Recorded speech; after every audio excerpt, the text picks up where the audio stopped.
de un curso, creo que de hermenéutica e interpretación bíblica, con algunos de ustedes, ¿verdad? Seguro que se acuerdan algunos. Bueno, para mí es un placer, de verdad que sí, doy gracias al Señor por la oportunidad y gracias a la iglesia, gracias al pastor John Ever, porque tiene a bien el invitarnos, el pedirnos que compartiéramos algunas ideas, algunas cosas, y de verdad el Señor hace las cosas, porque el pastor me había propuesto unas fechas, estábamos mirando fechas y se nos cruzaban, pero esta fue factible. Recién apenas hace 2 días vine del Ecuador, estaba en Quito en algunas actividades y una semana atrás estaba haciendo una gira en Bolivia, 5 o 6 ciudades de Bolivia. Entonces no me coincidía y tenía otro viaje a Bucaramanga en los próximos días.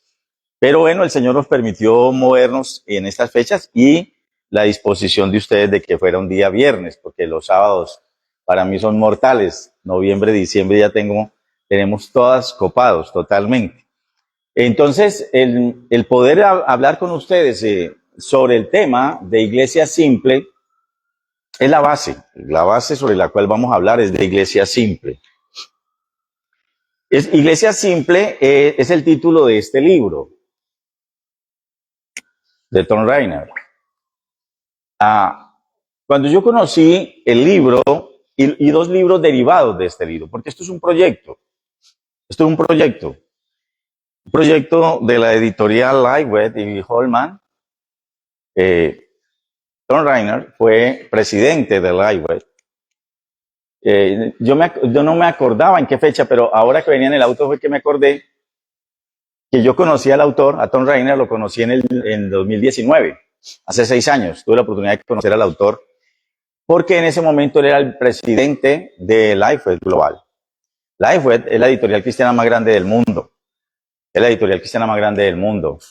La sede del ministerio está en Nashville, Tennessee, en los Estados Unidos. Y yo tuve la oportunidad de ir porque yo trabajo para la compañía, para Lifeway, hace 7, 8 años. Trabajo para Lifeway, soy representante para Sudamérica de Lifeway y Holman. Soy el único empleado de la compañía que vive fuera de los Estados Unidos. Somos 2.300, todos viven en los Estados Unidos, menos este servidor. Pero tuve la oportunidad de conocer a Tom Rainer, era el presidente de la compañía, y tuve la oportunidad de estar en la oficina y hablar con él, y hablando con él y hablando de este tema, me confirmó varias cosas que yo había deducido, o unas y otras no las había entendido, que él planteaba en su libro. Pero no solo en ese libro, porque él es el autor también del libro Soy Miembro, libro pequeño sobre la membresía de la iglesia. Ese libro también es de Tom Rainer. Y el otro libro que es Me Comprometo, que es un libro sobre ministerio, también es de Tom Rainer. Entonces, a partir de eso y de unas investigaciones que habíamos hecho sobre el tema de la iglesia en América Latina, permítanme plantearles 3 paradigmas de entrada que no están ahí, pero los voy a plantear como marco teórico de lo que vamos a plantearnos. 3 paradigmas. A partir de eso, desarrollamos las ideas que están aquí. El primer paradigma es: somos más, pero somos menos. Ese es un paradigma. A mí me gusta jugar con palabras y ese es un juego de palabras, pues ya le voy a decir por qué. Somos más, pero somos menos. ¿De dónde surge eso? En América Latina, la iglesia cristiana evangélica sigue creciendo a ritmo significativo. No tenemos el mismo ritmo de crecimiento de hace 20 años. En la década de 2000, 2010, 90, 2000, la iglesia en América Latina llegó a tener niveles de crecimiento altísimos, lo cual llevó, por ejemplo, a que Costa Rica en algún momento el 50% de la población fuera cristiana evangélica. Costa Rica. Guatemala llegó casi al 45%, Salvador al 40%, Honduras más del 30%, Brasil, que es un país gigantesco, casi el 35% de la población es cristiana evangélica, especialmente las asambleas de Dios.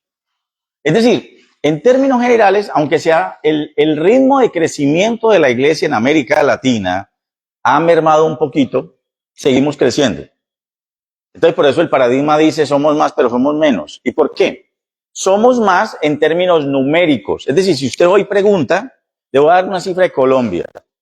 En el año 1953, en Colombia, la población de cristianos evangélicos era del 0.3% de la población. 0.3% de la población. En el Valle del Cauca, la primera vez que un cristiano evangélico puso sus pies en Cali fue en el mes de noviembre de 1908. 1908. Hace 100 y algo de años, ¿no? 117 años. El señor Carlos Chapman, misionero americano, y el 31 de diciembre de 1908, él en su diario escribió, estoy en un hermoso país con un valle maravilloso y una ciudad cruzada por varios ríos, pero no hay un solo cristiano evangélico. Es decir, en 1908 no había un solo cristiano evangélico en Cali, ni uno. Y en la ciudad tenía 35,000 habitantes. Entonces, imagínense en Cali, 35,000 habitantes en 1908, pero no había ni un cristiano evangélico. Ese día llegó don Carlos Chapman, de la Unión Misionera. Y años después fundó la Unión Misionera Evangélica Colombiana, que la primera iglesia que se fundó en la ciudad de Cali, evangélica, una iglesia no católica, es la Iglesia Unión Misionera Central, que hoy está en la Paso Ancho. Le llaman el tabernáculo. Ahí está, pero estaba en la octava, en pleno centro de Cali, lo que hoy en día es más o menos complicadito ir. ¿La octava? ¿Con 16? Bueno, ahí estuvo muchos años. Colombia en 1953 tenía el 0.3% de la población evangélica. En 1993 se hizo otro trabajo investigativo y encontraron con que en Colombia había llegado al 3% de la población cristiana evangélica. El 3% de toda la Colombia era cristiana evangélica. En el año 2010-2011, el último año que formé parte de la Universidad Bautista, dirigí un grupo de investigación con 11 estudiantes. Hicimos una investigación de Cali, pero la extendía a Colombia. Nos tomó como 3 años. Y nos encontramos con un fenómeno. Y era que Colombia, hacia 2011, hoy es más la población. Más o menos en Colombia, el porcentaje de cristianos evangélicos estaba llegando al 12%. El 12%. O sea, de cada 100 colombianos, 12 son cristianos evangélicos. En el 2011. Hoy la cifra ha subido a casi el 20%. O sea, 1 de cada 5 colombianos es cristiano evangélico. O sea, hemos crecido bastante. Obviamente hay ciudades en Colombia más evangélicas que otras, más cristianas. Les doy el ejemplo. ¿Cuál creen ustedes que es la iglesia, la ciudad más cristiana evangélica de Colombia? O sea, ¿qué más evangélicos tiene? ¿Ah? ¿Cuál es la tercera? No. Bucaramanga. Bucaramanga es la ciudad más evangélica que hay en Colombia. En Bucaramanga se cree que casi el 30% de la población es cristiana evangélica. Y se nota. Yo voy para Bucaramanga en 15 días y en Bucaramanga se nota. Uno va a Bucaramanga y se le parece mucho a Guatemala. En Guatemala uno va y encuentra por todas partes panadería Betel, librería no sé qué, todo con nombres evangélicos. Y así es Bucaramanga. Y además se nota mucho porque hay muy fuerte las iglesias pentecostales, del Movimiento Misionero Mundial, las iglesias cuadrangulares y de las iglesias de la Iglesia Pentecostal Unida. Por tanto, usted nota mucho en Bucaramanga, en el vestuario de las mujeres, el impacto evangélico, porque hay muchas mujeres con el cabello largo y el vestido largo. Y Bucaramanga es su estilo. Bucaramanga es la población de la ciudad de Colombia que más evangélicos tiene, casi el 25% de la población. Cali tiene el 18% de la población cristiana evangélica, es la tercera. La segunda es Cartagena. Sí, Cartagena es la segunda ciudad en Colombia que más evangélicos tiene, pero no tiene la población que tiene Cali. O sea, Cali tiene más evangélicos, pero tiene más población. Bogotá tiene muchos cristianos evangélicos, pues que tiene 10 millones de habitantes. Entonces, por eso el porcentaje no es tan alto. Medellín es la capital con menos evangélicos de Colombia. Medellín, de las capitales es la de menos evangélicos en Colombia. Se cree que hay el 4 o el 5% de la población cristiana evangélica en Medellín. Es muy tradicional. ¿Okay? Bueno, cierro la idea. ¿La idea cuál es? Somos más, numéricamente somos más. Solo hay 2 países de América Latina que no están creciendo. Solo hay 2 países de América Latina donde el evangelio no crece, o sea, donde no crecen los cristianos evangélicos. Uruguay y Costa Rica. Costa Rica llegó a tener el 25% el 50% de la población cristiana evangélica. Costa Rica hoy tiene menos del 10% de la población. O sea, se volvió para atrás en 20 años, y razones hay, ahorita no tengo tiempo para explicarle, tengo un amigo que hizo su tesis doctoral sobre por qué el crecimiento y la deserción de la iglesia evangélica en América Latina y en Costa Rica, y él explica el motivo.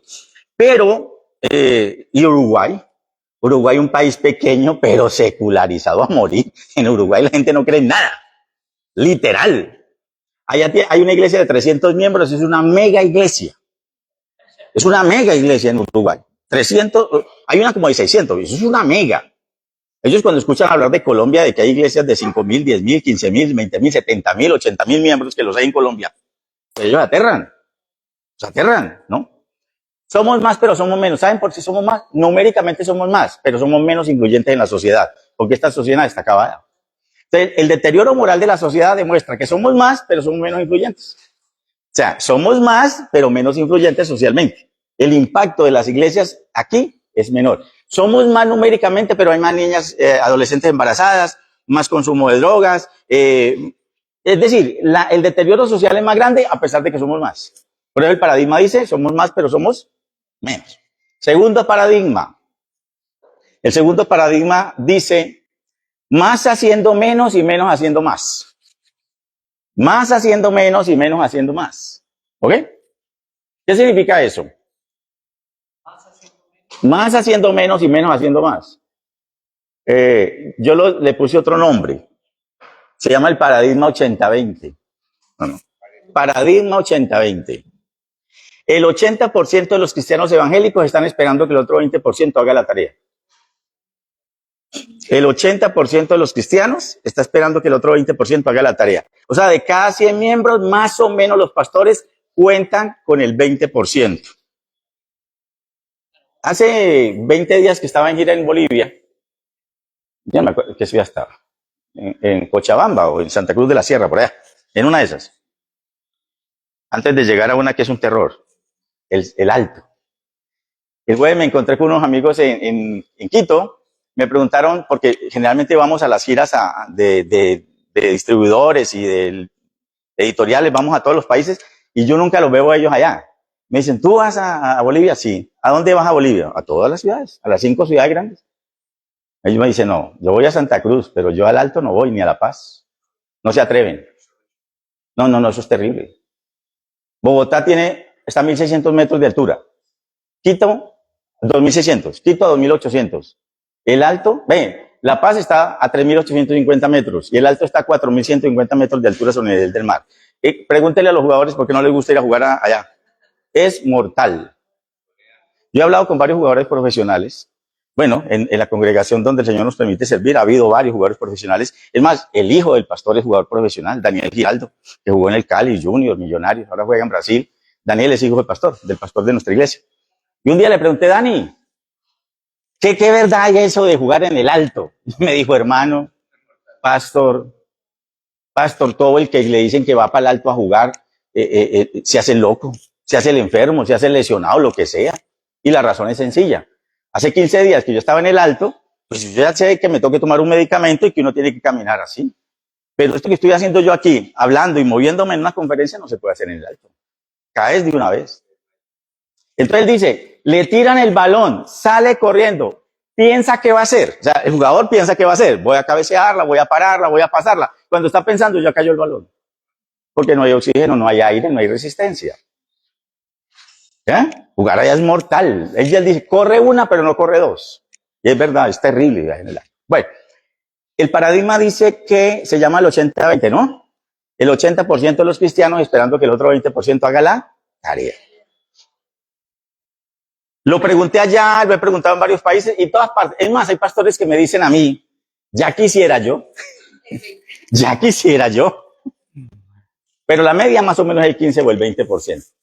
¿Qué quiere eso decir? Que realmente un día tendríamos que invertir el orden.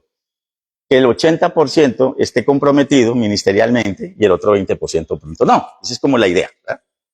Y el último paradigma es el paradigma de todos tenemos, pero poco aprovechamos. Todos tenemos, pero pocos aprovechamos. ¿Qué es eso de todos tenemos, pero pocos aprovechamos? Todos los creyentes, toda persona nacida de nuevo tiene el Espíritu Santo. Si tiene el Espíritu Santo le ofrece, le da, le otorga o le da en gracia dones espirituales. O sea, todos tenemos dones espirituales. Si usted ha nacido de nuevo, tiene dones espirituales. ¿Cuántos? No sé. 1, 2, 3, 4, 5, los que el Señor le haya concedido. Ahora, ¿alguien los tiene todos? No. No, desde el punto de vista bíblico y teológico, nadie posee todos los dones espirituales. Imagínense si somos así de mirar por encima del hombro con un par de dones que tenemos. Imagínense usted que uno los tuviera todos. No, nadie los tiene todos. Pero todos tenemos uno, por lo menos. Todos tenemos 1, 2 dones. Y usted puede anhelar, sí, usted le puede decir al Señor, Señor, yo quiero más dones espirituales. Si el Señor ve que usted está usando los otros, pues le da, pero ¿para qué le va a dar más si no está usando los que tiene? Entonces, pues digo yo, todos tenemos, pero no todos, ¿qué? Aprovechamos. No todos los aprovechamos. De pronto nos pasa lo de la parábola de los hombres que les entregaron unos talentos. Cuando el jefe volvió, resulta que encontró a uno que le han dado 5 y los había multiplicado. Otro que le han dado 2 y los había multiplicado. Y a otro que le han dado 1 y lo había guardado. Pues, todos tenemos, pero no todos, ¿qué? Aprovechamos.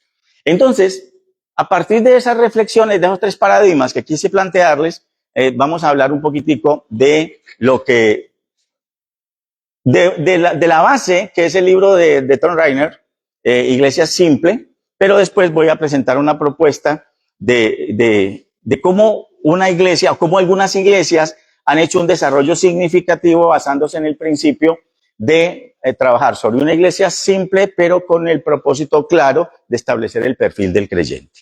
Entonces, ¿qué es una iglesia simple? Por definición, es una congregación que se diseñó en torno a un proceso sencillo y estratégico que conduce a las personas a través de las etapas del crecimiento espiritual.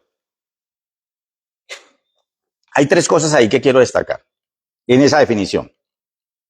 Esa definición es una construcción que ha resultado de una investigación de muchos años de esta gente de Iglesia Simple. Diseño. La primera palabra clave es diseño. Es decir, es intencional.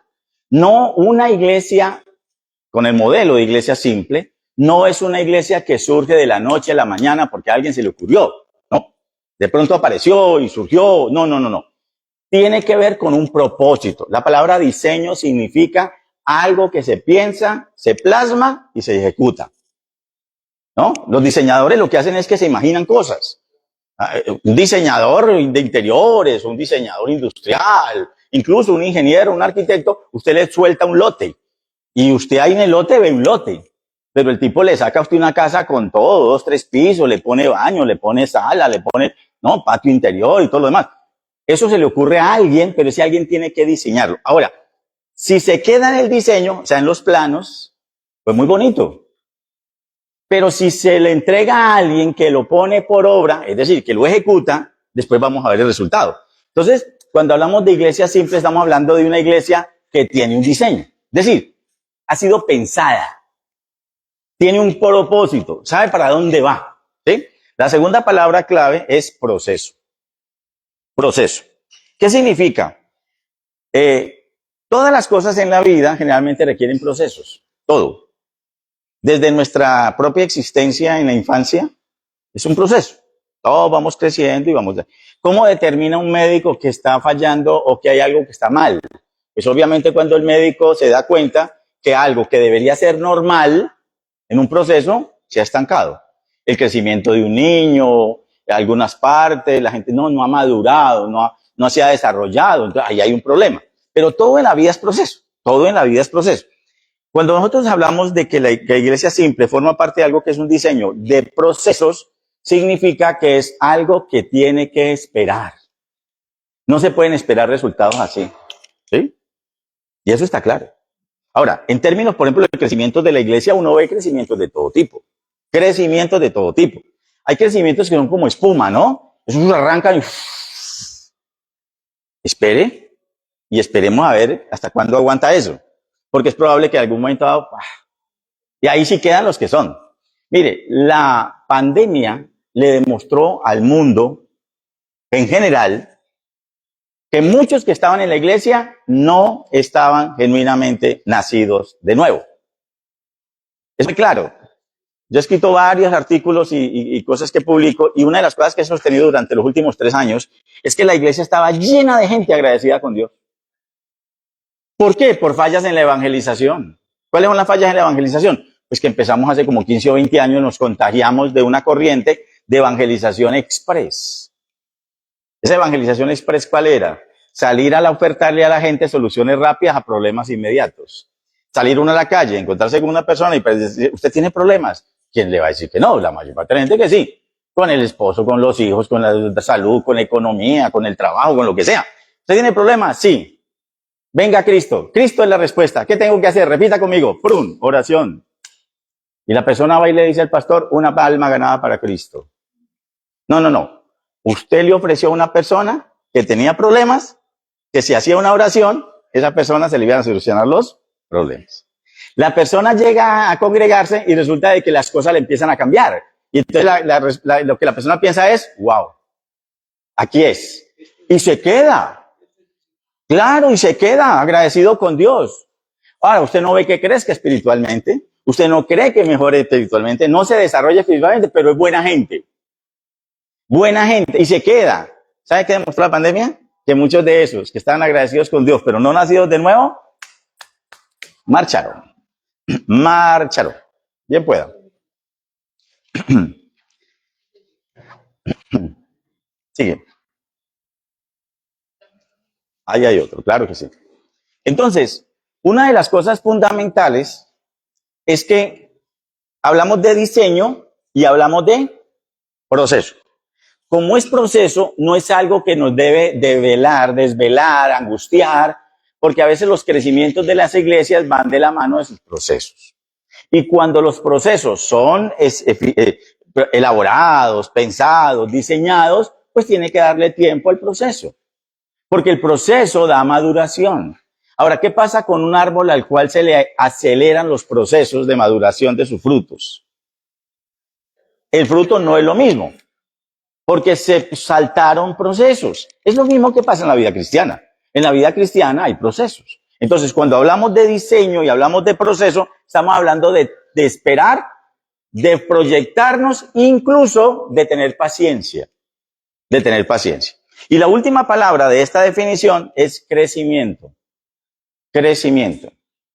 La palabra crecimiento en la Biblia es muy importante y podríamos enumerar muchos versículos, pero la idea esencial del tema de lo que nosotros denominamos o llamamos crecimiento, estamos hablando de dos cosas que son diferentes. Crecimiento numérico no es la preocupación número uno de la iglesia, es el crecimiento espiritual. Pero cuando hay crecimiento espiritual sano, el resultado se ve en crecimiento numérico. ¿Sí ven? Entonces, la preocupación primaria de la iglesia no debe ser el crecimiento numérico, ese es el resultado. En otras palabras, ese no es el fin, es el resultado. ¿El resultado de qué? Del crecimiento espiritual.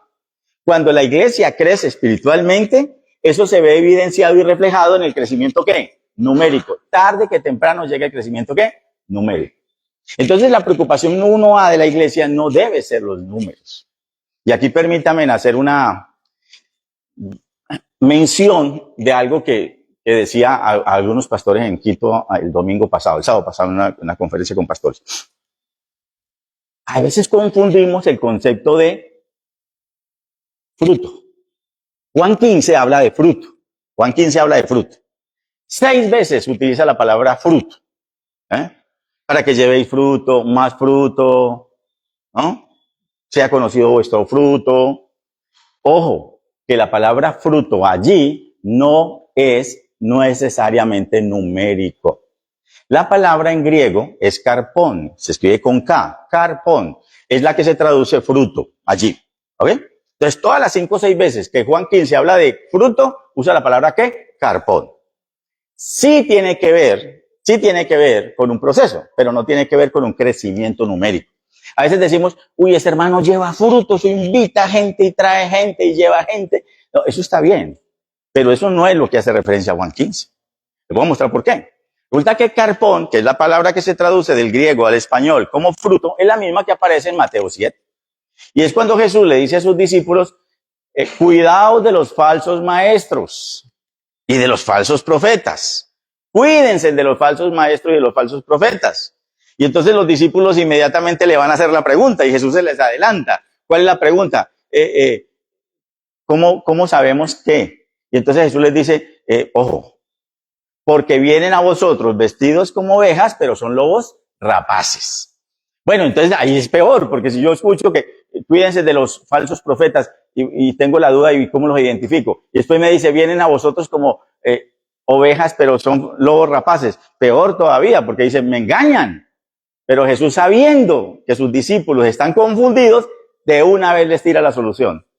Por sus frutos los conoceréis. Y la palabra que usa es carpón.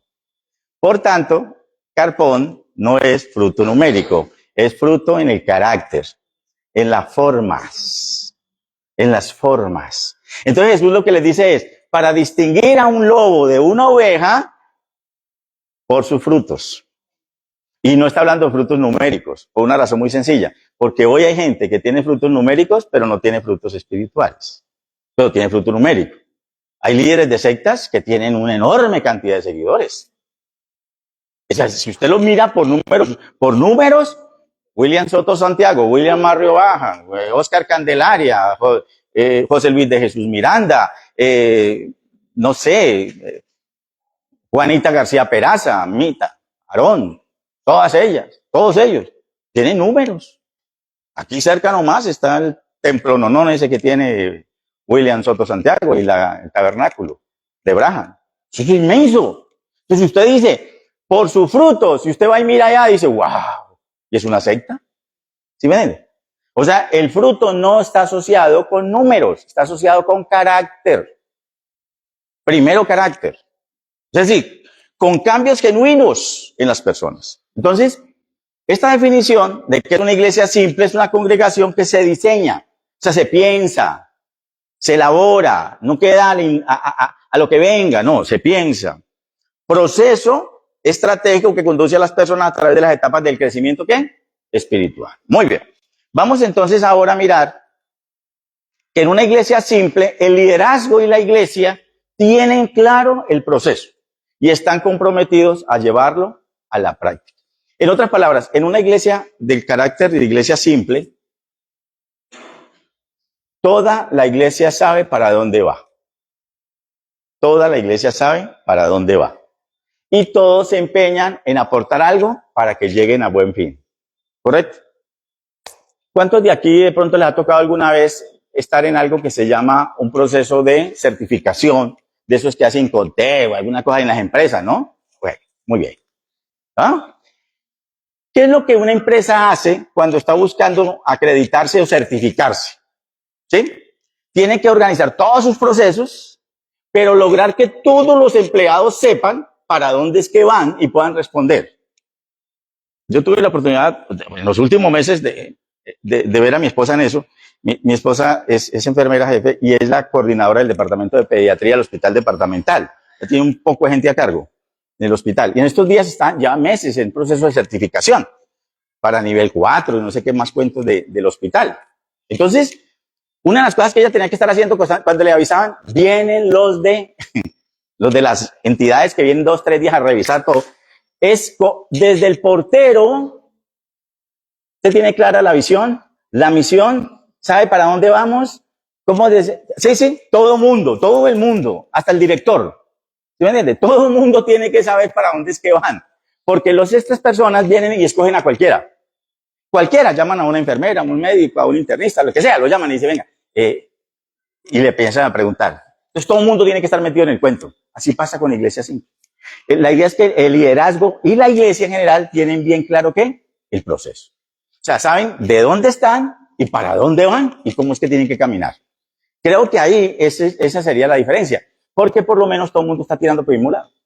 Eso tiene que ver con iglesias simples. Ahora, eso se llama claridad. Claridad. Todo el mundo sabe para dónde va. Claridad. Este proceso fluye de manera lógica. Eso se llama movimiento. En iglesia simple se llama movimiento. El proceso fluye, porque un proceso se puede estancar. Un proceso se puede estancar. Sí, estamos en un proceso, pero hace rato estamos en el mismo punto. Entonces no hay proceso. Proceso es dinámica, es movimiento. Vuelvo. No necesariamente crecimiento numérico, eso puede ser el resultado final, pero no es necesariamente lo primero. Pero tiene que haber dinámica, movimiento. No puede ser estático. Y se implementa en todas las áreas de la iglesia. Se implementa en todas las áreas de la iglesia. Eso se llama alineación. En iglesia simple se llama alineación. ¿Qué significa? Que uno puede trabajar procesos en una parte de la iglesia, pero si deja por fuera otras partes de la iglesia, entonces empieza a tener problemas. Porque una se dinamiza, una está, por ejemplo, ministerio de alabanza y de enseñanza. Esos dos trabajándole fuerte, proceso, chévere. Pero ¿y qué pasa con el discipulado? ¿Qué pasa con la bienvenida a los nuevos? ¿Qué pasa con procesos como, por ejemplo, la formación de nuevo liderazgo? Entonces, usted puede hacer que desarrolle una parte, pero no toda. No toda. Aquí permítame mencionarle otro, que creo que en alguna ocasión lo hablé con el pastor. Hace muchos años, un hombre llamado Christian Schwarz, alemán, Christian Schwarz, empezó a hacer una investigación en 1984, por ahí. El tipo se propuso y dijo, yo quiero ver por qué es que las iglesias crecen. Se parecía como sin sentido, como ilógico. Bueno, el tipo se metió, no sé cómo, pero el hombre se consiguió un mundo de plata. Pues le costó una millonada, millones de dólares. Hizo 4 millones de encuestas. ¿Sabes lo que es tabular 4 millones de encuestas? No hizo una encuesta en cada de 130 personas a ver cómo estaba el cuento, no. 4 millones de encuestas en todo el mundo. Una cosa de mucha plata, de mucha inversión. Y él salió con esta idea. O sea, la idea de él era, quiero investigar cómo o por qué crecen las iglesias. O sea, ¿por qué crecen las iglesias? ¿Sí? Entonces, él escogió 1000 iglesias del mundo para investigarlas. Empezó con 1000 iglesias del mundo. Ojo, no escogió las 1000 iglesias más grandes del mundo. No. O sea, él no escogió las 1000 iglesias más grandes del mundo. Él escogió 1000 iglesias del mundo que estaban creciendo. Entonces, por ejemplo, escogió una de África que había pasado en un año de 150,000 miembros a 200,000 miembros. Crecimiento grande. Pero escogió otra de otro país de Latinoamérica que había pasado de 20 a 40 miembros. Y la gente dice, pero ¿cómo se compara eso? Pasar de 20 a 40 es subir ¿cuánto? Doblarse el 100%. La otra no alcanzó el 100%. Usted dice, esta pasó de 150,000 a 200,000. Sí, pero la otra pasó de 20 a 40. Se dobló. Entonces el tipo cogió iglesias de todo tipo, del mundo, 1000. Y él dijo, yo quiero ver si todas están creciendo, ¿qué es lo que es común a ellas? ¿Cómo se llama eso en matemática? Cuando usted trata de buscar algo que es común a todos. ¿El qué? Bueno, en la época antigua, nosotros los que ya tenemos canas y pasamos de los 60, ¿no? El mínimo común. Yo sé que a los muchachos les enseñan otras cosas, pero en esa época nuestra, el mínimo común. El mínimo común. ¿Qué es el mínimo común? Todas estas están creciendo. ¿Qué es lo que hacen bien para crecer? ¿Sí me entienden? O sea, estas 1000 están creciendo. Hoy lo hace con más de 130,000 iglesias cada año. Es una monstruosidad. Entonces el tipo coge las 1000 iglesias y dice, ¿qué hace bien esta? ¿Qué hace bien esta? ¿Qué hace bien? Y saca lo que llama el mínimo común. Y encontró 8. Y las llamó las 8 características de una iglesia saludable. Así se llaman todos los libros de él. 8 características de una iglesia saludable. O sea, el tipo dijo, lo que encuentro es que estas iglesias que están creciendo, iglesias chiquiticas, iglesias medianitas, iglesias gigantescas, todas hacen bien esto. O sea, encontró el mínimo común. Había cosas que hacían algunas que nadie más las hacía, pero él escogió las que estaban comunes en todas.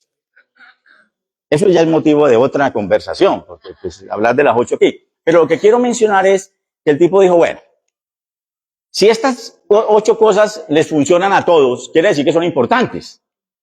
Y empezó a preguntarse, ¿por qué otras que no están creciendo? Y les aplicó la metodología y se encontró con algo. Y es que en esas 8 estaban fallando en algunas. Y el tipo lo ilustró muy bien. El tipo, digo yo, brillante. El tipo se mandó a hacer un barril de esos que contienen licor, ¿no? Un barril con 8 tablas. Chunchado, ¿no? Amarrado.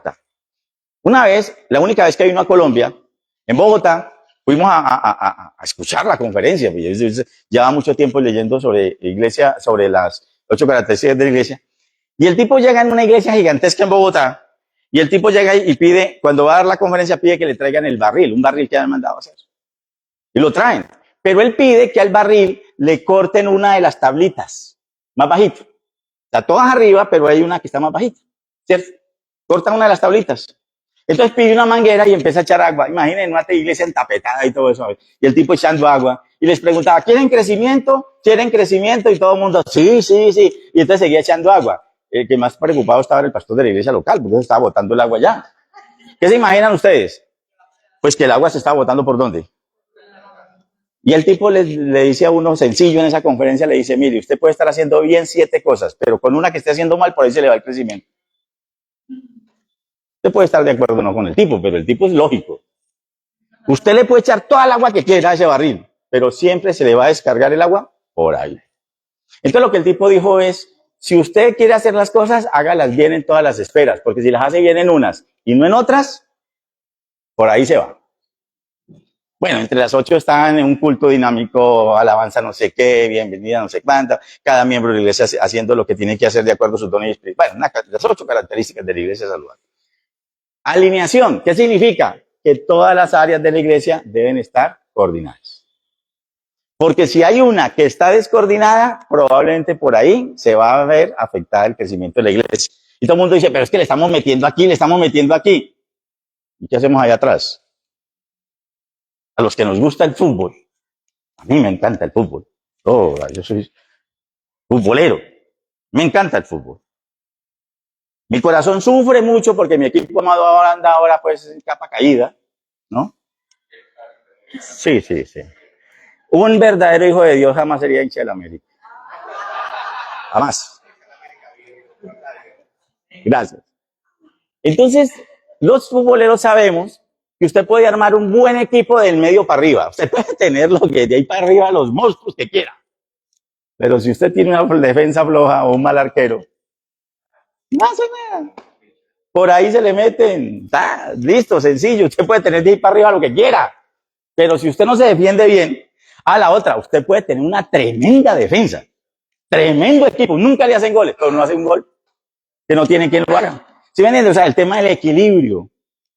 Por eso el doctor Ochoa, que ayer se supone que cumplía, no sé, 90 y no sé cuántos años estuviera vivo, siempre dijo, para armar un equipo, denme un arquero, un central y un delantero. Y con eso tengo. O sea, la columna. Igual pasa en una iglesia. Una iglesia puede, de alguna manera, estar muy fuerte en unas áreas, pero débil en otras. Ahora, ¿qué significa? Que hay que revisar cuáles son las fuertes y las débiles. ¿Qué es lo que hay que hacer? Mantenerlas fuertes y fortalecer las débiles. Eso es lo que sugiere Christian Schwarz. Es decir, mire a ver por dónde es que se le está yendo el crecimiento. Porque hay gente que llega a la iglesia y dice, oye, muy linda la iglesia. No, una cosa, la gente es amabilísima, pero algún pero tiene. Revisemos a ver que puede que tengan razón en algo, ¿no? Pueden tener razón. Ahora, otro aspecto más es que la iglesia deja de lado todo lo que no está en el proceso. Eso se llama enfoque. Enfoque. Es decir, cuando está pensando en la iglesia simple, en ese modelo, es para allá y hasta donde podemos es mirando para allá. O sea, la iglesia deja todo lo que no le distraiga. ¿Cuál es el problema? Y eso nos ha pasado en América Latina mucho y en Colombia ni se diga. Muchos pastores cometimos el error, me incluyo ahí, yo estaba en el ministerio pastoral ya por 40 años. Vamos a decir, empecé jovencito para que no hagan cuentas, ¿no? De una vez les digo que empecé jovencito, pero ya llevo 40 años, 41 años de ser pastor. Y hay un problema muy serio, y es que llegó una época en la cual escuchábamos por la década de los 80, yo empezando ministerio pastoral, ¿verdad? Cho, la iglesia del pastor Cho en Corea. Y eso la gente se ahorró lo más que pudo y para Corea. Yo iban cantidades de pastores para Corea, pero eso era en Corea. Corea, ¿por qué? La iglesia de Cho llegó a tener 1 millón de miembros. ¿Sabes lo que es 1 millón de miembros? Llenar un estadio en 5 o 7 veces al día, un estadio gigantesco en Corea. O sea, la iglesia de Cho era la iglesia más grande del mundo. Entonces todo el mundo iba a Corea a ver cómo era que era el tema con Cho. Claro, y él le explicaba a todos los pastores el tema de la gruta de oración, entonces, un hombre muy espiritual, un hombre de Dios. Pero la gente traía el modelo, ¿no? El modelo de show. Vamos a hacer el modelo de grupos familiares. El modelo de show era grupos familiares. Veamos a implementarlo. Y aquí no funcionaba igual. Nunca funcionó igual. A la gente se le olvidó un pequeñísimo detalle, que Christian Schwartz lo encontró y lo determinó. Christian Schwartz dijo, nunca copie modelos. Establezca principios que mueven los modelos. Y eso aplica para todo en la vida. Christian Schwartz dijo, no copie modelos. Busque los principios que mueven los modelos y aplique los principios, no los modelos. Entonces la gente se iba allá y traía el modelo. Y el modelo de hecho aquí no funcionó. ¿Por qué? Porque ese modelo funcionaba muy bien en Corea. Y la razón es sencillita. En Corea, a diferencia de acá, se trabaja una cosa cultural que se llama la autoridad familiar. En Corea, si usted se gana al hombre mayor de la familia, al hombre mayor, el abuelo, el papá, el tío, lo que sea, el varón mayor que haya en la casa, lo gana él, se ganó toda la familia, porque todo el mundo acepta solo porque él aceptó. Listo. Si el pastor, perdón, el padre, el abuelo, el jerarca de la familia, le parece que eso es importante, todos los demás lo aceptan. Listo. Entonces allá usted podía tener ganancia de una familia gigantesca solo ganando una persona. Se llamaban grupos familiares. Aquí usted tiene que ganarse uno por uno y pelear con el resto.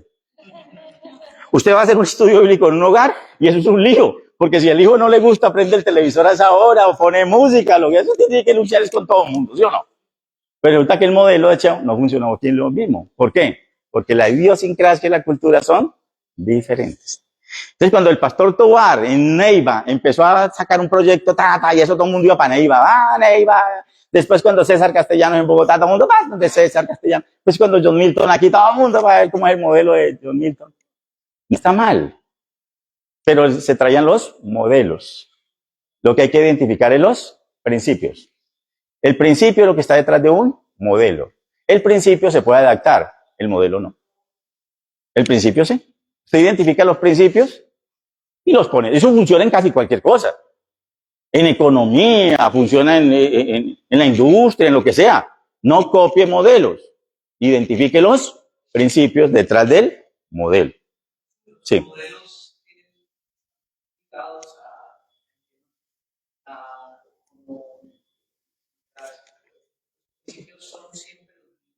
Sí.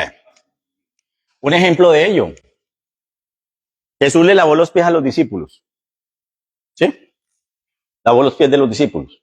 Y les dijo, ejemplo os he dado. Hagan esto ustedes los unos con los otros. Hoy nosotros podemos hacer esa misma práctica en nuestra cultura. No se acostumbra. No, ese modelo no opera. Pero pregunto, ¿por qué? Por cultura. Ya no tenemos esa necesidad. Ya no acostumbramos. Usamos otro tipo de calzado. Ya no tenemos esa cultura. Pregunta, ¿ese modelo tenía principios detrás o no? ¿Cuáles eran los principios? Servicio y humildad. Entonces, ¿qué buscamos hoy implementar? Los principios. Pero con otro tipo de ¿qué? De práctica. ¿Sí ven? O sea, yo identifico el principio, pongo a funcionar el principio, pero con otro modelo. ¿Sí ven? Y ahí estamos de acuerdo, pastor. El tema de la cultura. Entonces, todo el mundo enfocado. Entonces, aquí están los cuatro. Claridad, movimiento, alineación y enfoque. Claridad, todo el mundo sabe para dónde está. Todo el mundo se mueve en esa línea, todo el mundo está alineado y enfoque. No, nada. Es decir, no estamos pendientes, ya está funcionando, vamos para allá a ver qué es que lo funciona allá, vamos para allá a ver, y no, ni siquiera ya un año operando un sistema y entonces ya lo queremos cambiar porque vimos que en otra parte funciona otro. No, uno tiene que tener claridad de esperar el proceso, esperar que dé resultados. ¿Sí? Eso es como los negocios. ¿Cuántas personas no emprenden? Pero uno ve que a los 3, 6 meses ya están cerrando el negocio. Uno sabe que es duro empezar. Pero si espera resultados a los 3 meses, ahí no hay nada que hacer. Entonces, un emprendimiento a los 3 meses probablemente no va sino pérdidas. Después usted empieza a acreditarse y la gente a conocerlo y empieza a llegar y el voz a voz y usted empieza a darse a conocer.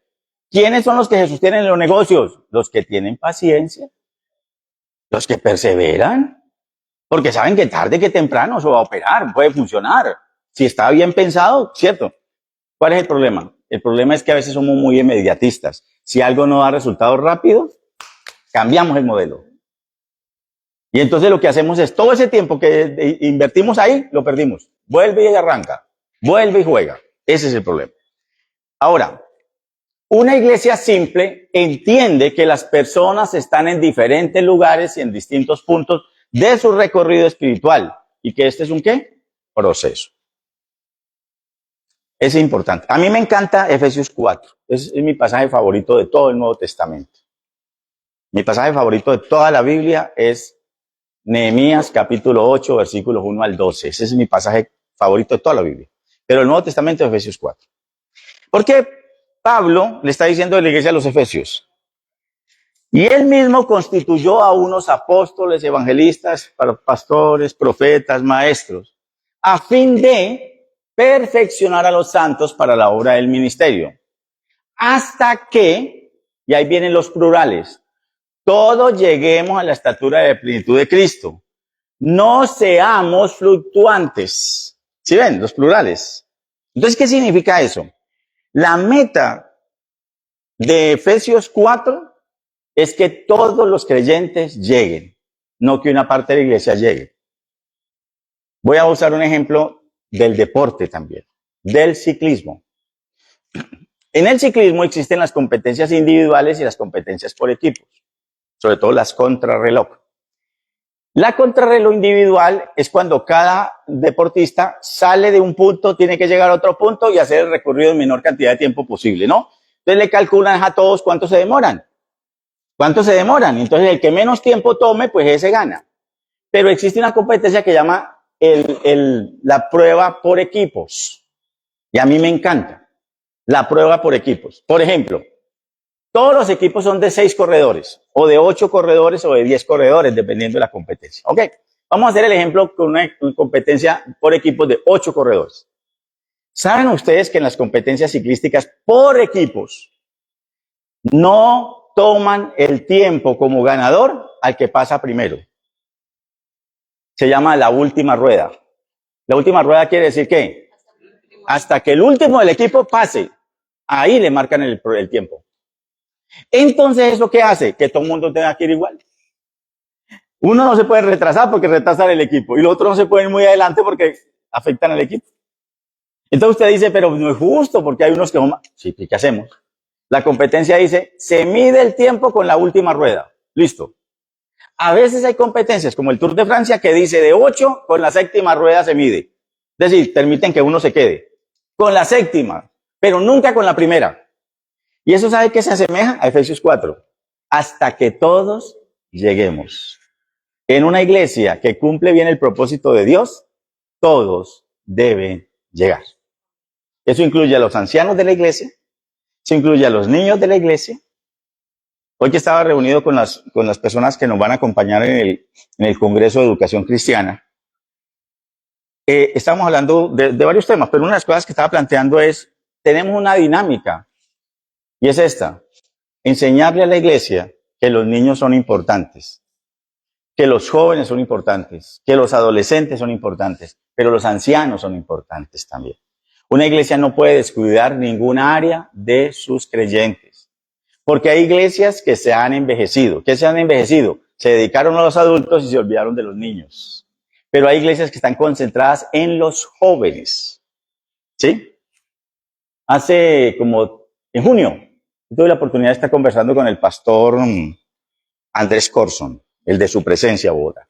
Estábamos ahí en la oficina con el pastor Andrés, un personaje, es un personaje, usted lo conocen, pero el tipo es un personaje, el tipo que más videos tiene en Colombia con no sé cuántos miles de visitas, y no solo porque la gente le llama mucho la atención por su voz, ¿no?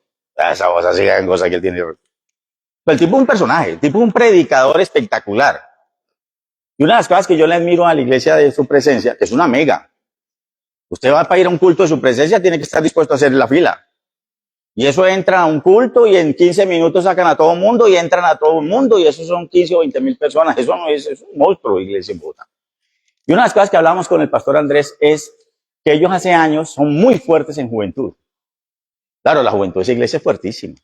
Ah, claro, si usted tiene en el grupo de alabanza como director a Alex Campos, pues ya es otro cuento, pues. Esa orquesta que ellos tienen allá es un monstruo. Son unas orquestas monstruosas. Se tienen 4 grupos de alabanza que cada uno toca en un culto diferente. Todas son parejas, pues. Una maravilla. Pero no, y de tiempo completo, trabajan para la iglesia de tiempo completo. Es un mundo de gente trabajando. Una iglesia, han comprado casi toda esa castellana de Bogotá.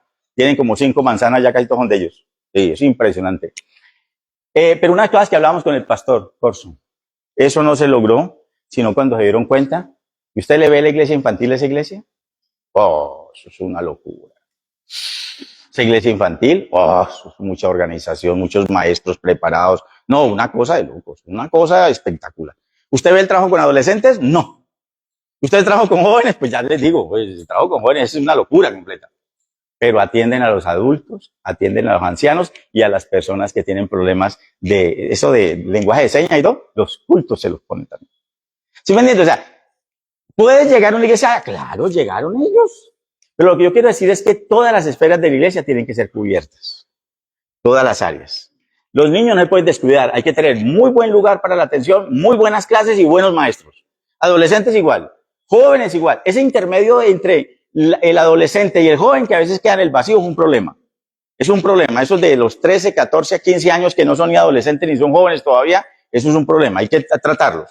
Pero ¿qué hacemos con los hermanos mayores de la iglesia? Esos que ven menos, entienden más despacio. ¿Me entienden? La iglesia no los puede descuidar. Siempre que usted piense en eso, piense en algo. Efesios 4. Hasta que todos lleguemos a la estatura de la plenitud de Cristo. No dice hasta que lleguen unos. No dice hasta que lleguen unos. Dice hasta que todos lleguemos.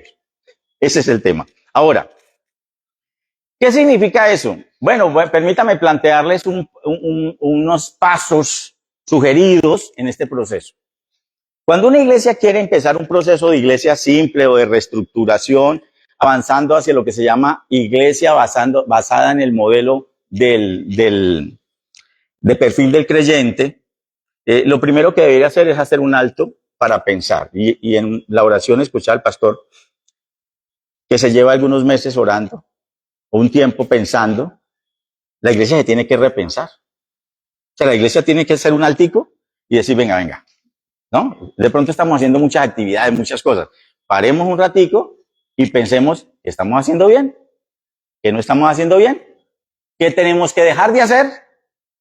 Y de pronto en eso, hacer un alto para pensar lo que se está haciendo, se empiezan a reorganizar los procesos.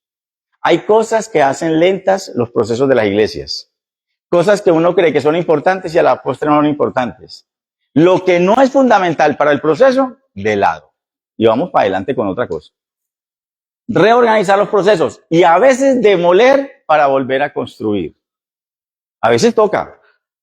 Uy, estamos haciendo cosas buenas, listo. Miremos qué estamos haciendo bien, lo dejamos y le incorporamos otras cosas. Pero otras veces se sienta uno y dice, no, aquí toca es tumbar. ¿No le ha pasado eso que en una construcción viene el arquitecto y le dice, hermano, le sale más barato tumbar todo eso? La verdad.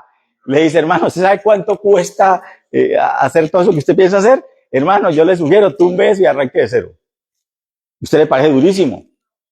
Yo no estoy diciendo que hay que hacer eso acá. Estoy empezando porque no conozco los procesos de la iglesia. Pero lo que sí pienso es que hay que hacer un alto para repensarse.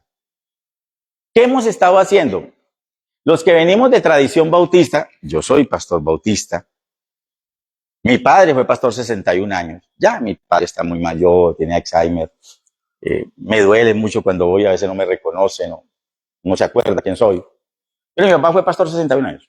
Entonces, yo vengo de una tradición pastoral, o sea, mi papá fue pastor, yo tengo un hermano pastor, tengo 4 primos pastores, 3 primas casadas con pastores, o sea, en mi familia hay un poco de pastores.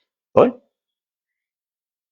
Y a veces los bautistas teníamos un problema muy serio de tradicionalismo. Es decir, hacer cosas porque siempre los bautistas las hemos hecho. Entonces uno preguntaba, ¿pero por qué hacemos tal cosa? Porque siempre la hemos hecho. La pregunta es, ¿y está bien? Pues no, pero la hemos hecho siempre. No es malo, la tradición no es mala, pero cuando no aporta, no tiene sentido. No tiene sentido. Cuando no aporta. Hay cosas que las hacemos y nunca le vemos resultados, pero la seguimos haciendo. Le voy a dar un ejemplo también deportivo. Mi hijo estuvo en el Deportivo Cali hasta los 16, 17, estaba en la cantera. Y una vez el pecoso me llama, estábamos en un, yo lo acompañé en entrenamiento, y el pecoso me llama y me dice, Don William, estoy pensando pasar el pelado suyo a prueba ya la profesional. Estaba terminando el bachillerato. Yo le dije, pues dígale a él. Nosotros siempre le dijimos, hijo, si usted quiere dedicar a jugar fútbol, hágale. Nosotros lo apoyamos. Si quiere estudiar, usted me dice, pero si quiere jugar fútbol, no. Y él muy pequeño, a los 12 años, había pertenecido a un equipo que la verdad fue bueno. De ahí salieron 5 profesionales hoy. O sea, tiene 5 compañeros con jugadores profesionales. ¿Sí? Uno que jugó en el América, ahora juega en el Tolima, está Garavito, está este pelado que juega en el Caldas. Bueno, hay varios. 5 compañeros de él son jugadores profesionales. Ese equipo fue buenísimo. Categorías 13 y 14. 12 y 13 años. Cuando los 16, 17, una vez el profe me llama y me dice, voy a pasar a tu pelado. Yo le dije, entonces él empezó a orar y le dijo, ¿puedo jugar y ir a la universidad? Y de una vez en el Cali le dijeron no. No, porque aquí o juega fútbol o estudia, porque aquí las dos cosas no se pueden hacer. Entonces él a los 3 meses oró y dijo, no más fútbol, hasta luego, y pau, chao. Y se fue a la universidad. Es periodista. Se va en unos meses al Canadá a hacer una especialización en periodismo deportivo digital. Y una de las cosas que el pelado me decía siempre del profe, era que él, cuando el pecoso a veces iba a los entrenamientos de la cantera o alguna cosa, él le repetía una cosa. Y una vez me le acerqué y le dije, profe, lo importante es repetir, repetir, repetir, porque yo veía a los jugadores todos dándole la misma jugada todo el tiempo. Y él me dijo, no señor, el tema no es repetir por repetir, porque hay gente que tiene 20 años de práctica y 20 años de mala práctica. Si usted practica 20 años, pero mal, no sirve. Y es verdad. Entonces, si usted practica, pero no mejora, de nada sirve practicar. Es lo mismo, una iglesia puede que haga las cosas porque siempre las ha hecho, pero si no ve resultados porque no mejoran las condiciones, pues ¿para qué las sigue haciendo? Por eso digo que a veces toca demoler. Y eso en la vida es así. En la vida es así. Uno se para y dice, no, si sigo así, pues no voy para ningún lado. Es muy importante hacer esa revisión. Ahora, y aquí viene como el centro de todo esto.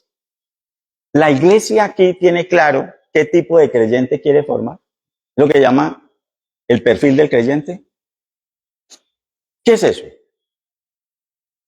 Para que una iglesia tenga un norte, todas las iglesias tienen norte, pero una buena sugerencia es que la iglesia piense qué tipo de creyente quieren que sea el creyente de esa iglesia. O sea, que la gente lo vea y diga, ese es de allá. Ese es de allá. ¿Por qué? Actúa como ellos, piensa como ellos, habla como ellos. Ese es de allá. La tienen clara. Aquí hay muchos muchachos, y seguro muchos de ustedes pasaron por la universidad también. En la universidad, uno cuando va a escoger carrera, la lógica dice que uno debería ir por orientación, qué le gusta, qué piensa que le va a dar plata o alguna cosa de esas.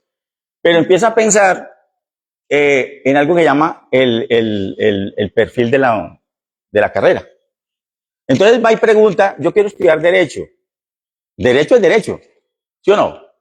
Pero el derecho de la Univalle, Santiago, la Libre, ¿o cuál otras que tiene aquí derecho? La San Buenaventura. ¿Es el mismo derecho? Ahora la Autónoma tiene derecho. ¿Es el mismo derecho?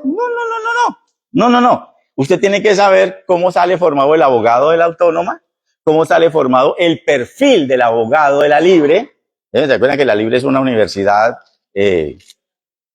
¿cómo se llama? Hay una palabra, los orígenes de la Universidad Libre, buenísimo, pero la Universidad Libre claramente es una universidad humanística bastante fuerte. Entonces, si usted sale de la Valle, usted tiene un perfil, usted es un abogado de la Valle y la gente sabe cómo son los abogados de la Valle. La gente sabe cómo son los de la San Buenaventura. ¿Es derecho? Sí, pero tienen diferentes ¿qué?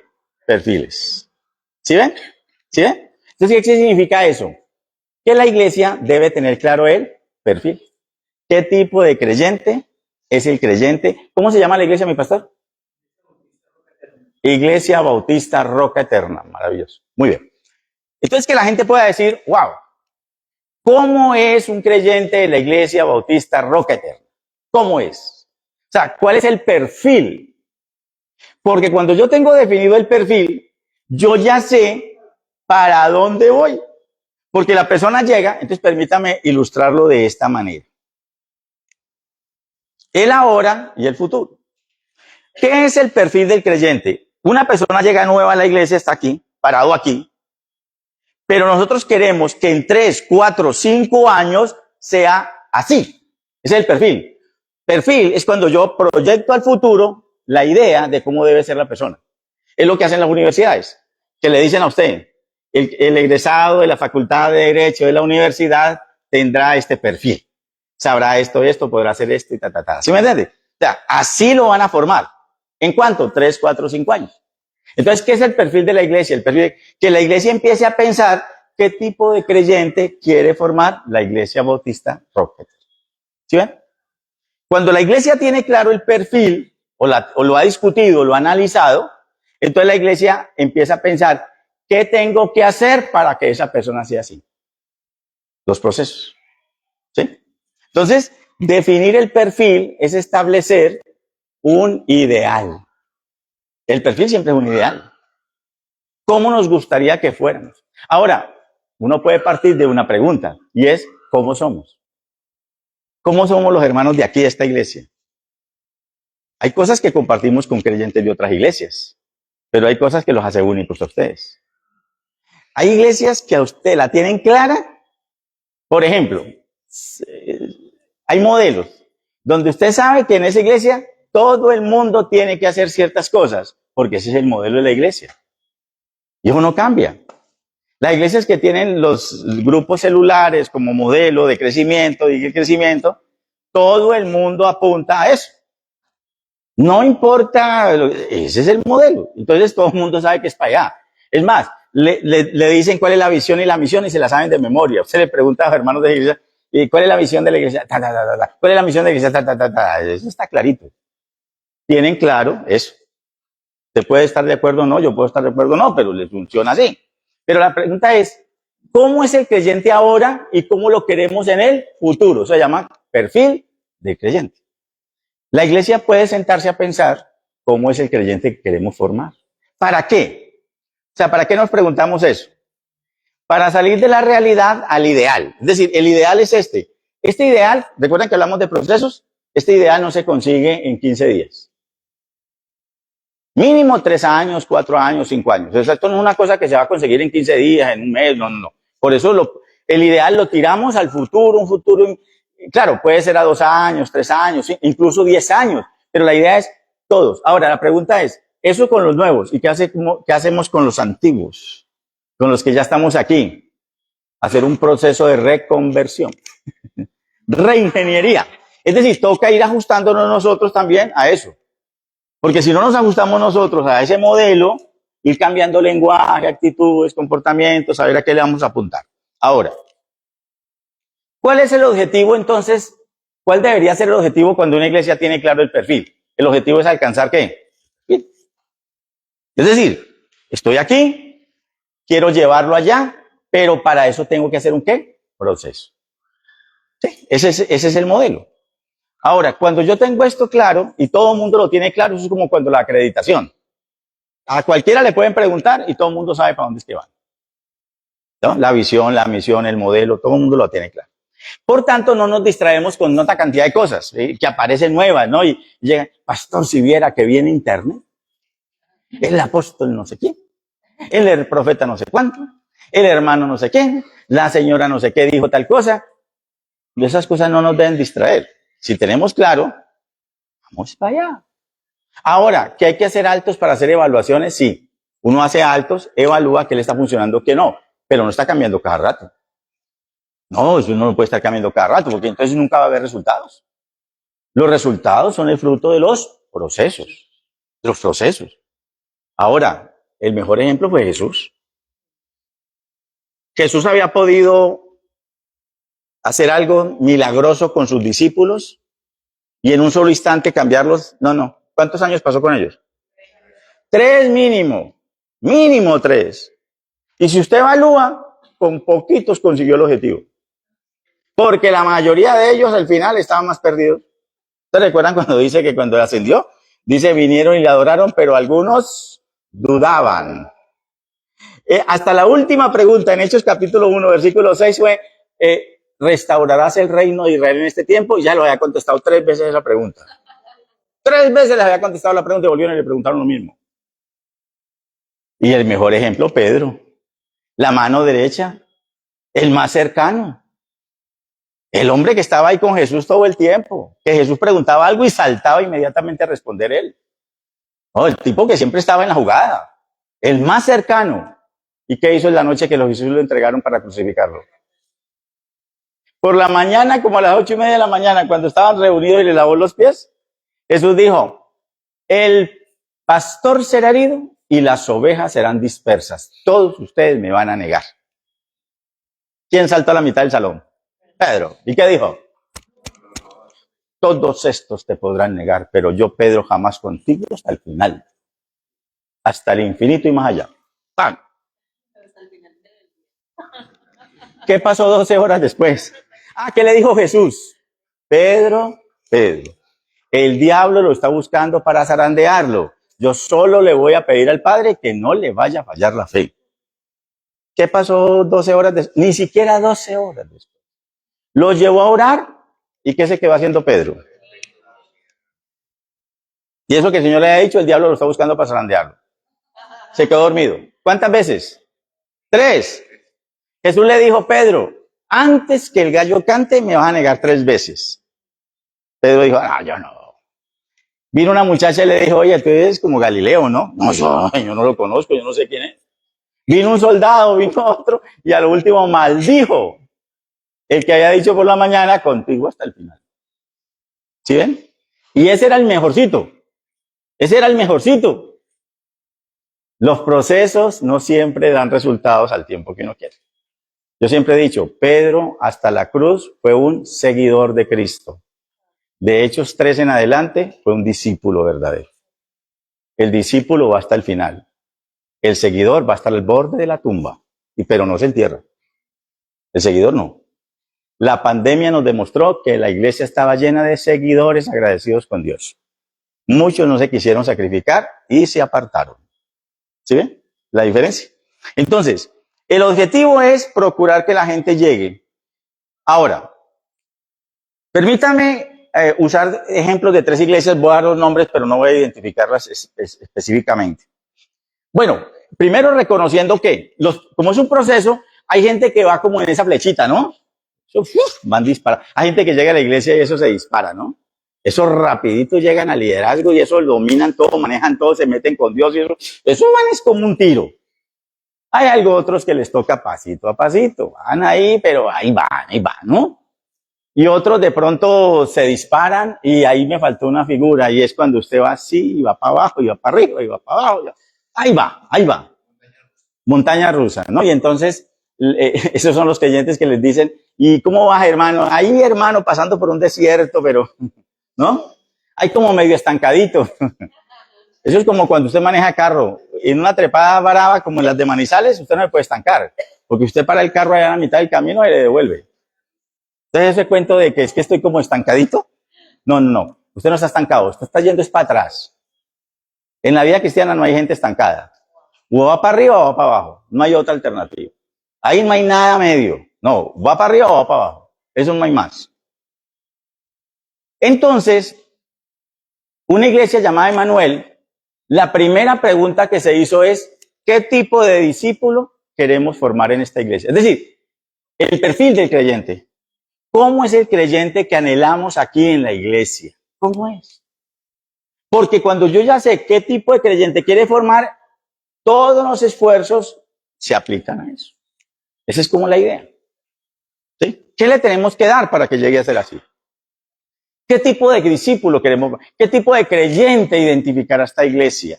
Una persona que sepa que, ojo, todo perfil tiene 3 componentes. Algo que debes saber, algo que debes hacer y algo que algo que debe saber, conocer, algo que debe sentir frente a ese conocimiento y algo que debe hacer con respecto al conocimiento que tiene. Entonces, cuando yo pienso en el perfil del creyente, el tipo de creyente, Puede que haga un ideario. Un ideario es ese tipo de creyente, hermano, que es modelo, ¿no? Cristo le queda en pañales, ¿no? Un tipo de creyente perfecto. No, no lo hay. Pero uno tiene que pensar en un tipo de creyente que tenga, que de alguna manera responda. Este es un perfil. Un perfil nunca debe tener más de 6 o 7 líneas, nunca. Yo siempre que el Señor me ha permitido asesorar iglesia en Colombia y en otros países sobre perfiles de creyentes, yo siempre digo, porque me salen unos perfiles grandísimos, le digo, no, algo que la gente se pueda memorizar. 6, 7 líneas, máximo. Hay iglesias que tienen perfiles de creyentes de 4 líneas. Los creyentes completamente comprometidos tendrían una íntima relación con Dios, personas que crecen en su fe y sean siervos en el reino de Dios. Este es un ideal de una iglesia. Así lo pensaron ellos. Les voy a dar un ejemplo. Estaba en Bucaramanga, una iglesia muy grande, que unos amigos muy queridos ellos. Se llama Iglesia Misionera Embajadores de Cristo. Iglesia Misionera Embajadores. Entonces un día nos pusimos a revisar, le dije, me dijo, pastor, ayúdanos a revisar los materiales que usamos en discipulado y todo eso. La verdad, un día fui, me senté y me sacaron todo lo que usan en la iglesia para discipular y todo, consolidación y todo lo demás. Lo miré yo, le dije, pastor, ¿cómo es que se llama la iglesia? Iglesia Misionera Embajadores de Cristo. Y aquí no hay nada de misiones. Aquí no hay nada de tal cosa. Pues, ¿cómo así? Es decir, la iglesia tiene un nombre, pero no es. Asesorando otra iglesia, se llama Centro Familiar, no sé qué.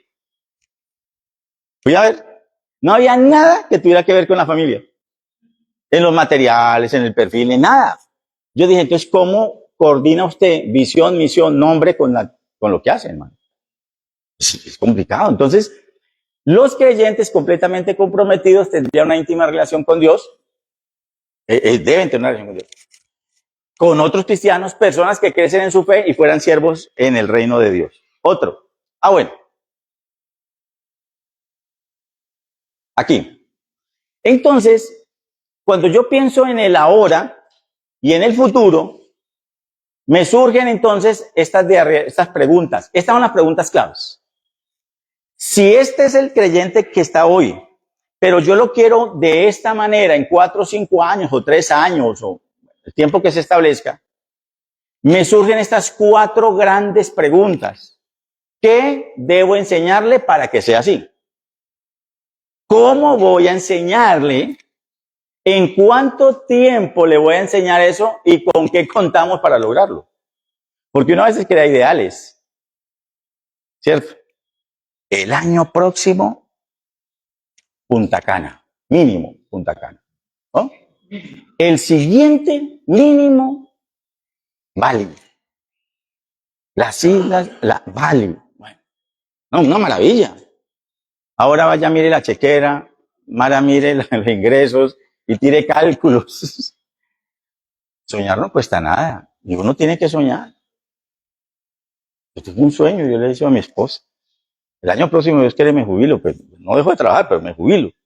Mi sueño es ir a recorrer algún día las 7 iglesias de Juan del Apocalipsis. Sí, Turquía, Grecia y todo eso. Pero llevo varios años pensando en eso y tratando de ver cómo se hace el ahorrito para ir algún día. Pero yo puedo soñarlo, pero si no hago nada por ahorrar, ¿con qué voy a ir? ¿Cierto? Eso es importante. Tengo un amigo en el hospital médico. El tipo lleva 2 meses por allá, ha estado en la India, en China, ahora anda por Tailandia. 2 meses. ¿Cómo hace uno para irse 2 meses por allá? Uy, no tiene que tener con qué, ¿cierto? Uno quisiera decir, no, yo me voy como ese tipo, 2 meses de Medio Oriente y de Asia, ¿sí? A ver si tiene con qué. Ahora, si yo tengo un perfil definido, lo tengo claro, para lograrlo, la formación es clave. O sea, ahí es donde vienen los contenidos. ¿Qué debo enseñarle a esa persona para que sea así? ¿Qué le voy a enseñar para que sea así? Se llaman los contenidos y ahí entran el discipulado, la consolidación, los contenidos de escuela dominical, todo entra.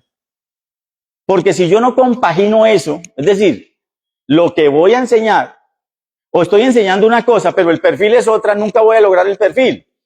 Pero es que estoy enseñando, pero no estoy enseñando conforme a qué, al perfil. Entonces es muy importante compaginar eso. ¿Qué debo enseñarle? Ahora, ¿cómo voy a enseñarle? Pues tiene que ver con la estructura metodológica, la pedagogía y todo lo que tiene que ver con el diseño curricular al interior de la iglesia. ¿En cuánto tiempo? Pues yo puedo establecer periodos de 1 año, ver resultados, 2 años, 3 años. ¿Y con qué contamos? Porque esa es la otra. Usted puede idear una iglesia, ¿no? Vuelvo al ejemplo de Bucaramanga. Entonces, la iglesia misionera. Una iglesia que ha crecido mucho. Y una iglesia donde esos pastores, no por ser pastores, sino antes de ser pastores, eran comerciantes fuertísimos y con bastante dinero. Eso construyeron, me invitaron a la inauguración un templo. Una cosa de loco. Un templo gigantesco, comodísimo. Y entonces el pastor ese día que me invitó a la inauguración, me lleva y me empieza a mostrar los salones de... No, hermano. Segundo piso salones, tercer piso salones para niños, para adolescentes. Salones con aire acondicionado, tapetería, video beam, juegos interactivos. No, man. Y wow. O sea, el pastor me dijo, pastor, todo esto. ¿Salones de niños? No. Una maravilla. Muy bien, pastor. ¿Y cuántos maestros tenemos? No, no tengo maestros. ¿Con qué contamos? Usted puede tener un ideal y no tiene personal. ¿Qué son recursos? Humanos y no humanos. O sea, si usted puede tener salones de clase, usted puede tener video beam en todos los salones, pero no tiene quien enseñe. Ahora, usted puede tener quien enseñe, pero no está preparado esa persona. Si ven la importancia que hay que compaginar todo, hay que compaginar todo. ¿Con qué contamos? El recurso humano y el recurso no humano. Otro perfil, este es otro perfil. Bueno, permítame avanzo hacia el otro. ¿Qué quiero mostrarles de una vez? Aquí, es que tengo otro aquí, creo. Ay, no me quedó. Sí, este ejemplo. Esta es la misión Iglesia Hechos. Esta es la misión, la iglesia con más iglesias en el sur del país, en Nariño. La iglesia de Pasto ha fundado 18 iglesias más y están regadas por el Putumayo, por el Nariño, se llama la iglesia de los Hechos, son de Asambleas de Dios, del apóstol Arango. El hijo es el pastor de la central de aquí, de la central de las Asambleas de Dios, el hijo del apóstol Arango es ese. Yo estuve trabajando con ellos el perfil, y el perfil de ellos es este. El ministerio cristiano Los Hechos evangeliza, afirma, prepara y envía a hombres y mujeres a través del ministerio quíntuple, permeando cada esfera de la sociedad. Esta es la misión, no es el perfil, es la misión. Porque se creó misión, visión y perfil. El ministerio cristiano Los Hechos evangeliza, afirma, prepara y envía a hombres y mujeres a través del ministerio quíntuple, permeando a cada esfera de la sociedad. Esa es la misión. Después desarrollaron la visión. En el 2025, bueno, le han puesto 20, 22, 23. En el 2025, el Ministerio Cristiano Los Hechos será una misión multicultural que aportará al desarrollo educativo, social, político y económico a nivel local, nacional e internacional a través del restablecimiento del reino de Dios en la tierra. Una cosa grande. Claro, ellos están metidos ahí en la frontera y toda esa cosa. Entonces, esa es su visión y su misión. Ahora, crearon los valores. Los valores que uno puede llamar los valores corporativos, en este caso los valores de la iglesia. Los valores esenciales de la iglesia. Amor, fe, compasión, sabiduría, compromiso, dinamismo y valentía. Esos son algunos ejemplos de ellos. Establecieron un objetivo general. Restablecer el reino de Dios a nivel local, nacional e internacional, evangelizando, preparando y enviando hombres y mujeres que influyan en cada esfera de la sociedad. Ese era su objetivo general. Objetivo específico. Propagar el evangelio del reino en cada aldea, pueblo y nación, haciendo uso de las señales que le siguen. Afirmar a través de la consolidación a todo nuevo creyente, formar ministros competentes por medio de, y ahí venían la enumeración de sus escuelas y todo lo demás. Ahora, esos son ejemplos simplemente de, este es un trabajo muy elaborado que hicieron, la verdad fue que es bastante elaborado. Pero yo quisiera, volviendo a este punto, esto no es imposible hacerlo. Esto lo puede hacer una mega iglesia, pero lo puede hacer una iglesia pequeñita. Cualquiera. Y no es mucho trabajo para una pequeña y tampoco es mucho trabajo para una grande. El tema es que uno se adecua a las condiciones.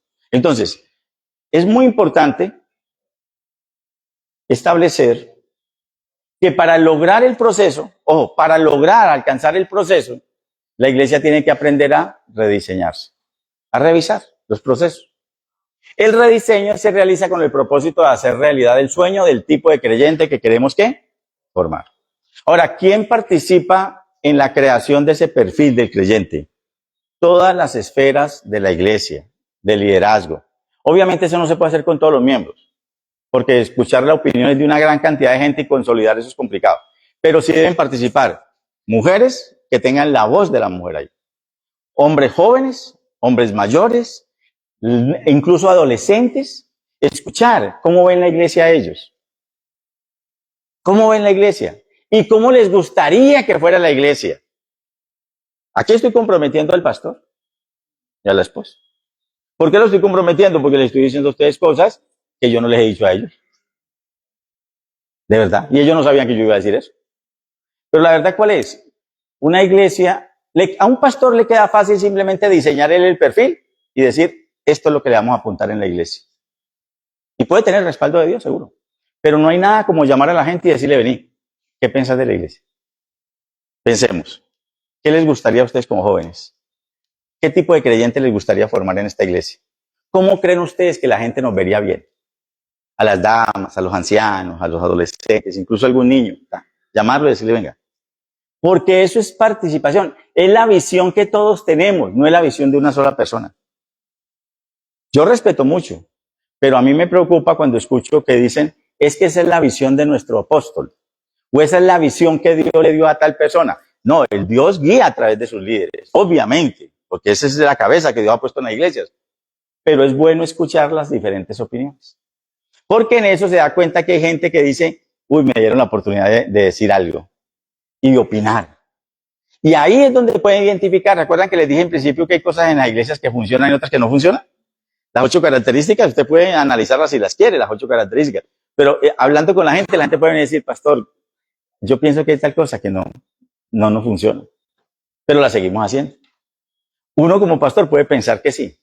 Y la gente viene y le dice, no, pastor, la verdad, uno escucha y se da cuenta que... Y eso hay que evaluar los contenidos de lo que se enseña, las formas de la alabanza. Uno piensa que a todo el mundo le gusta y puede ser que haya opiniones contrarias. Y escuchar eso es importante. Escuchar eso es importante. Ahora, cuando uno piensa en rediseñar y piensa a involucrar gente para ese proceso, una cosa que es muy importante es esta. Tener la sensibilidad de no molestarse si lo que uno pide o sugiere no se hace.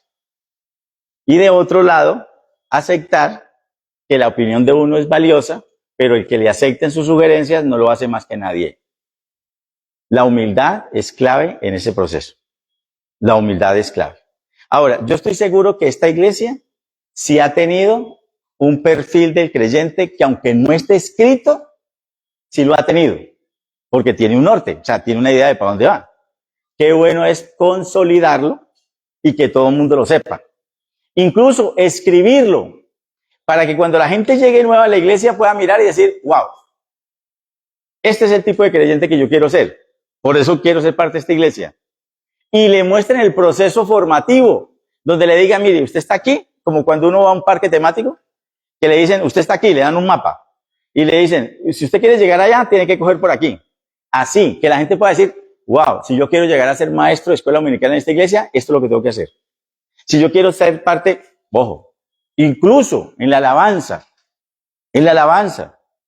uno no entra al grupo de alabanza o al ministerio de la alabanza solo porque canta bien, porque tenga voz bonita, porque sepa tocar instrumentos. Porque eso lo hace cualquier mundano. Te lo digo por una experiencia personal.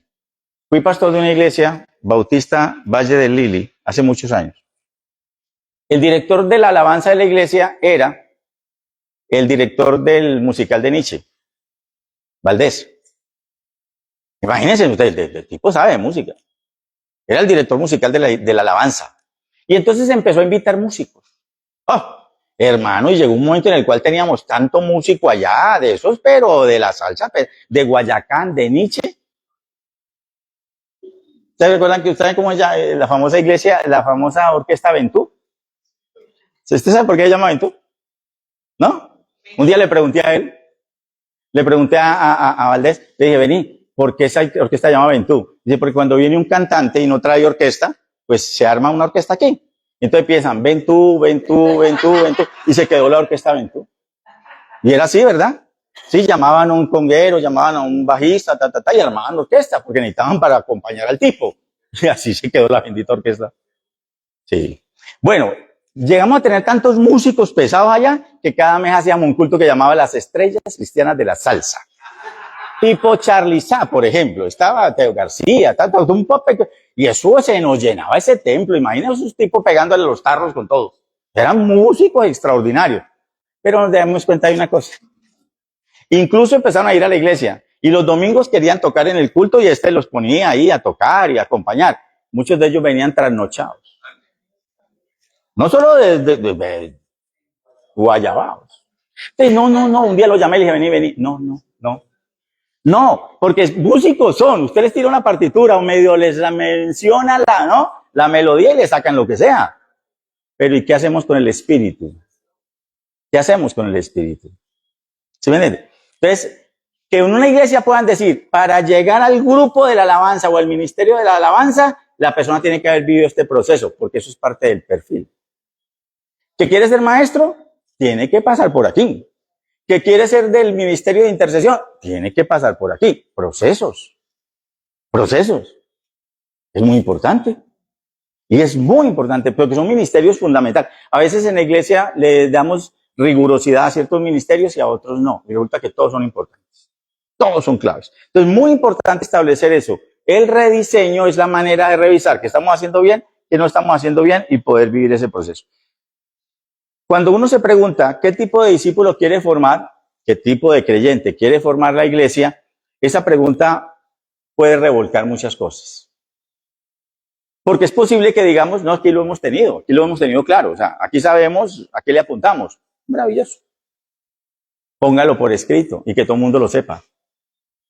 Todo el mundo sepa que queremos enfocarnos en esto. ¿Por qué? Porque es la manera que queremos lograr alcanzar algo.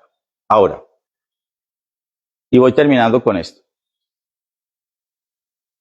Las iglesias que tienen déficit de atención, eso a veces aplica más al tema de los niños y no, personas con déficit de atención. Bonito nombre que le han puesto a qué. A otras cosas que antiguamente no le decían así, pero se llaman déficit de atención. ¿Hay iglesias con déficit de atención? Sí, porque son iglesias incapaces de concentrarse en unas pocas cosas. Hacen de todo. Eso tiene una cantidad de actividad y le apuntan a tantas cosas y al final del tiempo uno termina diciendo, ¿con qué propósito objetivo se hizo eso? No, pero pasamos buenísimo. Nadie sabe para qué estaba la actividad, pero pasamos buenísimo. El tema es objetivo. Y esa es una de mis luchas más grandes. Yo enseñé 18 años en colegios y universidades, mi formación en la universidad es en filosofía. Yo enseñaba teoría de la argumentación, epistemología y lógica filosófica. Entonces le decía a los estudiantes cuando entraban los estudiantes a la cátedra, a veces decía, profe, ¿y eso para qué sirve? La filosofía no sirve para nada. No, ok. Entonces les pasaba un test con 10 puntos.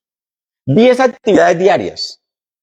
10 actividades diarias. Y les dije, vea, usted me va a organizar del 1 al 10. La primera es la más importante, la primera del día. La segunda en orden. Las 10 actividades que va a hacer en el día me las va a apuntar, me las va a poner. Estas 10 me las va a poner en orden. ¿Listo? Ok. Y empezaban. Y de repente, cuando decían que terminaron, bueno, listo, ven, explícame el caso tuyo. ¿Qué es lo primero que vas a hacer? Voy a ir a visitar a un amigo que está en el hospital enfermo. ¿Sí? ¿A qué horas? Lo primero del día. ¿Y a esa hora hay visita? Ah, no pregunté. Ah, bueno. Es bueno preguntar. Y me dices aquí que quieres llevarle unas frutas. ¿Ya las compraste? No las he comprado. Ah, bueno. ¿Y a qué hora las vas a comprar? Y empezamos a mirar todo y nos dimos cuenta de una cosa. Y es que a las personas se les dificulta concentrarse y tener un propósito en el día y saber qué va a hacer y cómo lo va a hacer. Entonces resulta que al final me decían, ¿y entonces para qué fue la prueba? Para demostrarles que la filosofía sí tiene sentido, porque eso se llama lógica. Lógica, que es lo que menos tenemos los seres humanos, lógica. La lógica es la que me ayuda a organizarme en la vida. Una iglesia tiene que tener lógica. Ni no apuntarle a un mundo de cosas, ni dispararle un poco de cosas, no. concentrarse en algunas tareas, que no tenga déficit de atención, porque es incapaz de concentrarse en unas pocas cosas. Porque la gente empieza a decir, pero es que aquí no tenemos, debíamos hacer, miren, en tal iglesia hacen tal cosa, en tal lugar, deje a ver, ¿está eso cumpliendo el propósito? ¿O la vamos a hacer solo por hacerlo? ¿Sí ven? Es muy importante revisar ese aspecto. Y aquí entonces, la gran pregunta es, ¿dónde está nuestra iglesia hoy? ¿Y cuál es el tipo de creyente que queremos que formar? ¿Ustedes sueñan con un tipo de creyente? ¿Alguno de ustedes ha pensado cómo es el tipo de creyente como ideal que le gustaría a usted? Una persona que sepa qué, que sienta qué y que haga qué.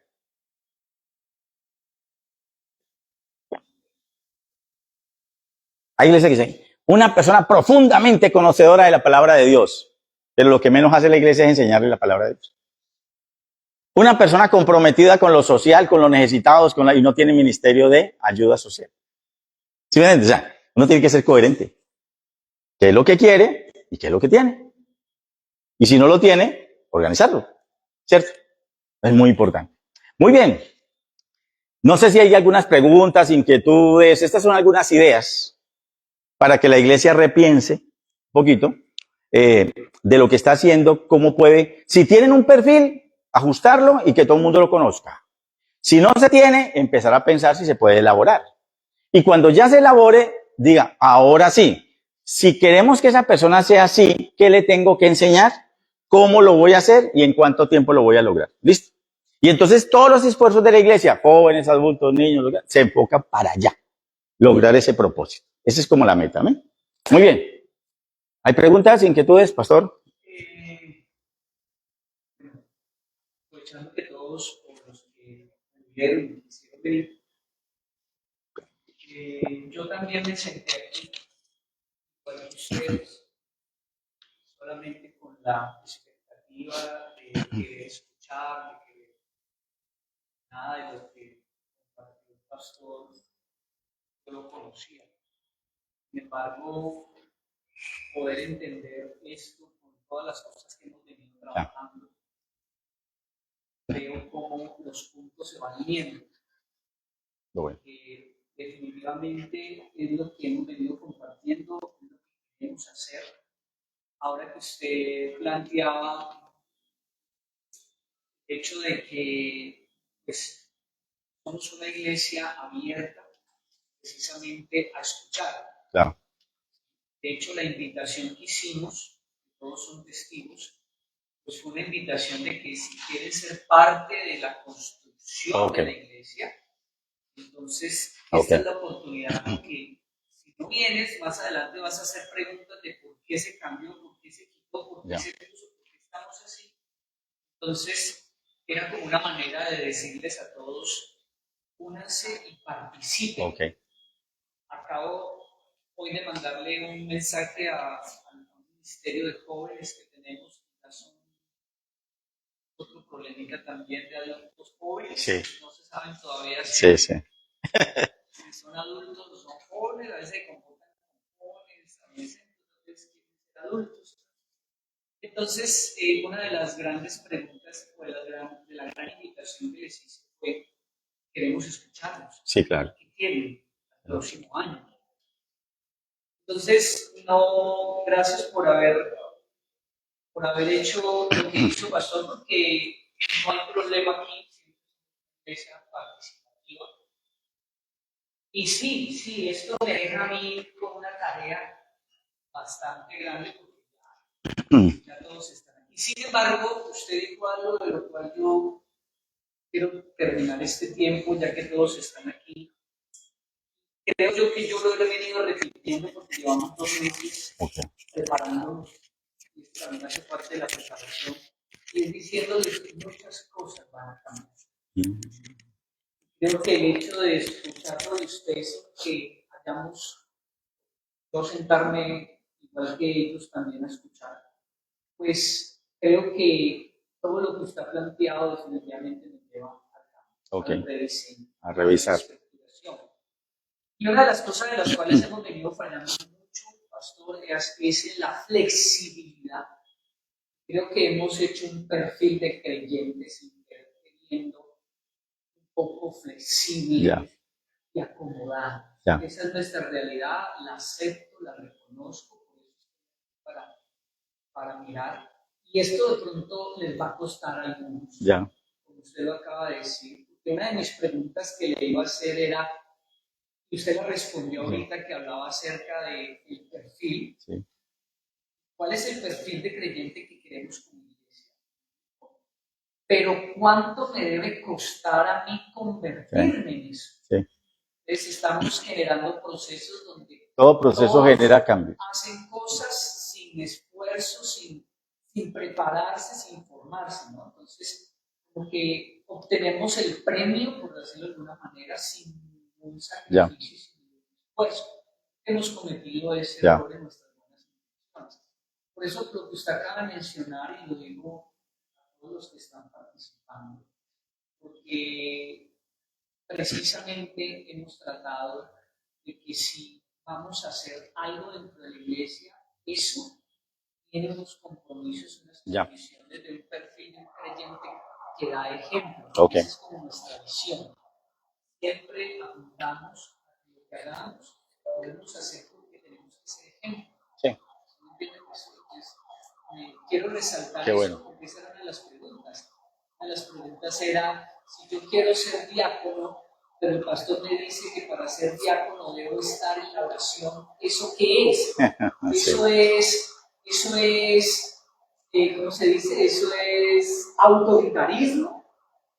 Eso es... Si se ha convenido y forma parte de lo que la iglesia establece como tal, todos los que estamos en la iglesia revisamos que es por el bien común y el bien de todos. Los procesos tienen requerimientos, y para ejercer un ministerio siempre requiere preparación, ¿sí? Siempre requiere preparación. Ya, ¿qué preparación lo establece la iglesia misma? Pero todo requiere costos y esfuerzos.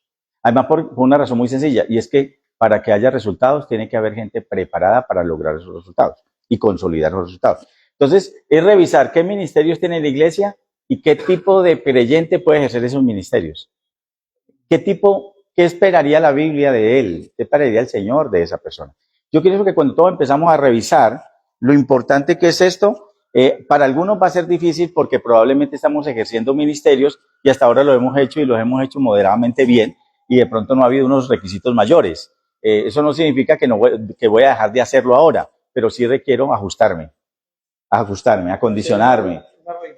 Sí, toca. ¿Por qué? Porque de alguna u otra manera es satisfactorio cuando uno llega a hacer algo porque realmente he cumplido con los propósitos, con los planes. Ese es importante. Sí, le coloco ese ejemplo porque es algo muy de lo que estamos viviendo. Sí. No por nada más, sino por el ejemplo más visible.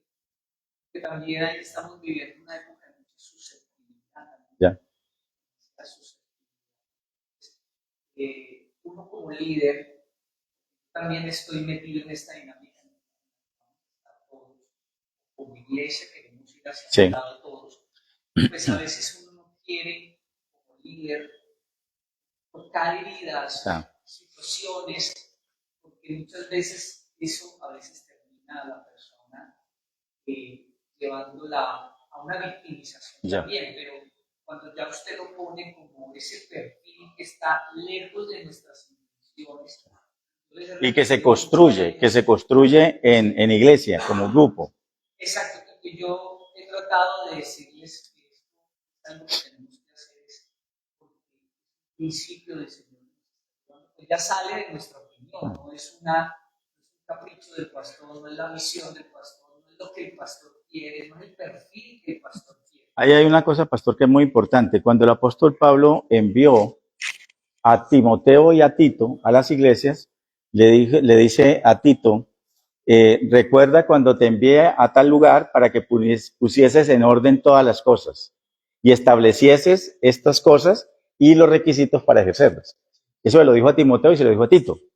A Timoteo lo mandó a 4 iglesias y a Tito lo mandó a 2 iglesias diferentes. Entonces, creo que parte de lo que una iglesia debe tener claro es que los procesos generan resistencia muchas veces por los cambios. Pero la otra cosa es para mejorar. Y yo pienso que cuando uno va a la Biblia se da cuenta que la Biblia siempre hace énfasis en el hecho de estar lo mejor preparado posible. Vuelvan a Efesios 4 y se van a dar cuenta, hasta que todos lleguemos, para que no seamos así, para que crezcamos. Ese es el ideal, pero eso requiere unos esfuerzos en términos de formación, de capacitación, pero incluso también es muy importante de negarse a ciertas cosas, que es una de las partes más difíciles. Sobre todo cuando uno está ejerciendo o ha estado ejerciendo por mucho tiempo un liderazgo y después empiezan a aparecer unos prerequisitos para eso, de pronto uno se da cuenta que no da la talla, ¿no? Y entonces puede o decir simplemente me alejo, o sea, niego esa posibilidad, o la otra me esfuerzo para cumplir el perfil. Esa es como la idea, ese es el sueño. ¿Ok? Gracias, pastor. Gracias a ustedes, amados hermanos.